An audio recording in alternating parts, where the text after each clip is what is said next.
Welcome to The Explainer. So, if you've been hanging around healthcare for a while, you probably remember the days of squinting at a doctor's hurried cursive, trying to figure out if a prescription pad said mild cough or maybe mildly rough, right? Well, thankfully, we've mostly moved past deciphering ink smudges.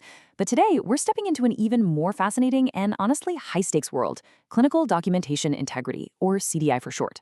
Think of modern healthcare documentation like a really complex crime scene. It's almost never a straightforward story. A lot of the time, the true clinical picture is hiding behind vague notes, rushed shorthand, or just totally incomplete data. Our job today is to learn how to act as medical detectives. We're going to use strict regulatory guidelines to uncover the patient's true clinical story, all without leading the witness. Okay, here's our roadmap for the explainer today. First, we'll cover the stakes of documentation. 2, the language of coding. 3, the power of the query. 4, crafting compliant queries. 5, decoding post-operative complications. And finally, 6, protecting clinical integrity. Let's dive right in. Section 1, the stakes of documentation, and why we absolutely have to move way beyond treating the chart like a simple memory aid. Historically, a medical record was basically just a notepad for the doctor, just a quick memory aid to recall a patient's symptoms or what the treatment plan was. But today, the medical record has evolved into this highly scrutinized legal, billing, and communication document. Literally, ambiguous or incomplete wording costs hospitals millions of dollars every single year in payer audits and clawbacks. It's subject to intense review by regulatory agencies. If a surgeon just quickly jots down accidental nick or post-op tear, those few words can trigger massive regulatory scrutiny and significantly impact a hospital's quality reporting. Because when a medical record is ambiguous, it creates instant regulatory tension. Let's say there's a minor bleed during surgery.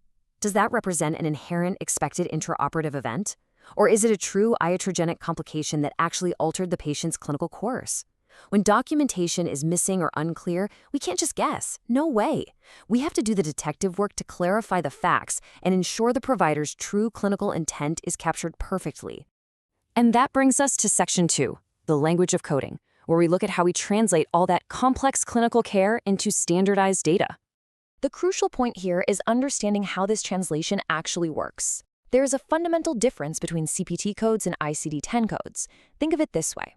CPT codes tell the story of what was done, the procedures. ICD-10 codes explain why it was done, the diagnoses.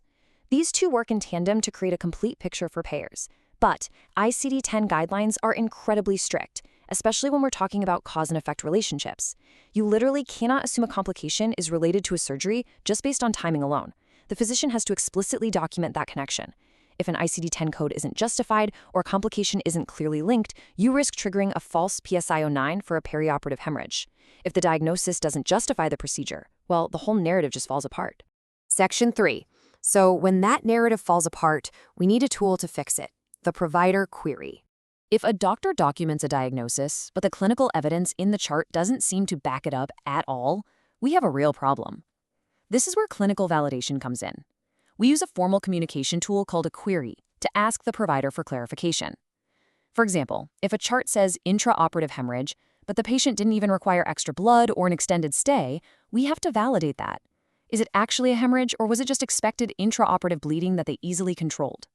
We query to validate whether the condition actually altered the clinical course or required additional intervention, because that is the true threshold for a clinical complication.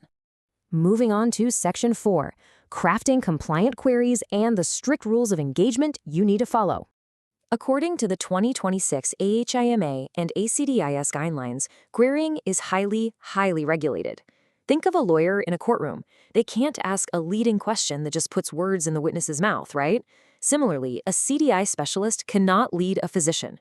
Your query absolutely must be objective. It has to contain sourced clinical indicators straight from the chart, and it can never, ever mention how the answer will impact reimbursement or quality measures. Plus, you always have to give the doctor an out, like providing an unable to determine or an other option. The core philosophy behind all of this is actually really simple. The provider is the ultimate authority on the patient's condition. The query is simply a mechanism to allow them to exercise their independent clinical judgment on the permanent record. We are not telling them what to write, we're just providing the clinical evidence and asking them to interpret it clearly for the coders and the auditors. To make this concrete, let's look at an example. A non-compliant query says exactly what you want the doctor to say. Something like, query for acute respiratory failure. That is literally leading the witness. A compliant query title, on the other hand, is neutral and descriptive.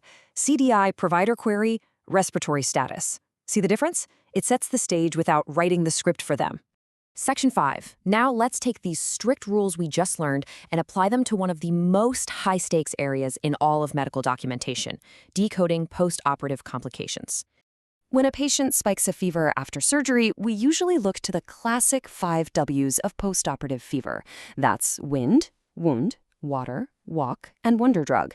Now, from a documentation standpoint, these complications map directly to AHERQ patient safety indicators, or PSIs. Wind issues can trigger PSI 11, postoperative respiratory failure. Walk issues trigger PSI 12, perioperative DVT.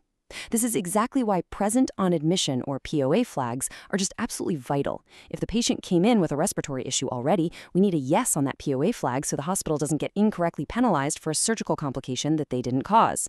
Incorrect POA flags on serious complications can even unfairly impact PSI 04, which is the surgical inpatient death rate metric. It is a huge deal. So how do we actually structure a compliant query if we suspect one of these complications, say an accidental abdominal puncture, which is a highly scrutinized PSI 15 event? Well, here's how you do it. Step 1, cite the objective indicator. Operative report notes a 2 mm serosal tear repaired with 1 stitch.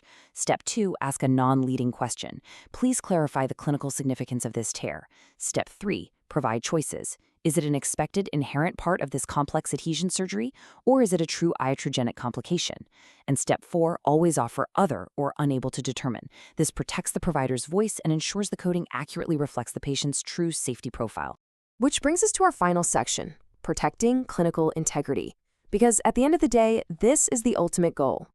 We're shifting away from just, writing down a massive mountain of notes toward a precise, accurate representation of patient complexity. Why this matters is that accurate complication documentation and POA assignment directly protect a facility's risk-adjusted metrics. We're talking about severity of illness, or SOI, and risk of mortality, or RUM. If an expected postoperative seroma is falsely coded as a major perioperative hemorrhage just because of ambiguous wording, the hospital's leapfrog scores and CMS value-based purchasing programs suffer unfairly. Good detective work ensures the data actually matches the reality of the care provided. I want to leave you with a provocative thought. Does your documentation truly reflect the complexity of your care? Because if it doesn't, the story of your patient's medical journey is incomplete. Thank you for joining me for this explainer. Please like, share, subscribe to Decode Healthcare with Harshal.